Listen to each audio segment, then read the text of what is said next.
Friends ఈ funny sign boards చూసి మీరు నవ్వు ఆపుకోలేరు. నెంబర్ 1 ఫ్రెండ్స్ టాయిలెట్ లో ఇలాంటి ఒక సైన్ అయితే పెట్టారు. టాయిలెట్ అంటే ఇలా పోయకూడదంట. ఎవరైనా చెప్పండి ఇలా పోతాడు ఎవడన్నా. నెంబర్ 2 బాత్రూమ్ లోనే ఒక మహానుభావుడు ఇలా పెట్టాడు అనమాట సైన్.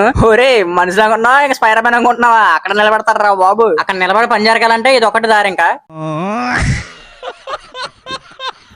నెంబర్ 3 ఇక్కడ సైన్ అయితే వేరే లెవెల్. ఇక్కడ ఫ్లోర్ మీద నుంచి వచ్చేస్తే కాయలు కట్ చేస్తారంట. నెంబర్ 4 స్విమ్మింగ్ పూల్స్ వెళ్తే రూల్స్ అయితే ఫాలో అవ్వాలి. పరిగెత్తకూడదు, అక్కడ టాయిలెట్ చేయకూడదు, అలాగే స్మోకింగ్ చేయకూడదు. ఏం మాట్లాడుతున్నావురా? ఇలా నేను కాదు ఈ సైన్ చెప్తుంది. అలా స్విమ్మింగ్ పూల్ లోపల స్మోక్ చేస్తారండి. అండ్ ఫ్రెండ్స్ ఇక్కడ వాటర్ లోపల ఊపిరి కూడా తీసుకోకూడదంట. నెంబర్ 5 ఇక్కడ చూడండి డోర్ బెల్ అయితే పగిలిపోయిందంట. అయితే ఒక బోర్డు అయితే పెట్టాడు పైన. బెల్ పగిలింది, ఎవరన్నా వస్తే గట్టిగా డోర్ ని కొట్టండి, లేకపోతే డింగ్ డాంగ్ అని గట్టిగా రండి అని ఉంది అక్కడ. What vision, what thought. పిచ్చోలు అయిపోయారు మా టీం అంతా. నెంబర్ 6 ఈ బట్టల హ్యాంగర్ మీద డు నాట్ స్వాలో అని ఉంది. అంటే మనుషులు దీని కూడా మింగేస్తారా?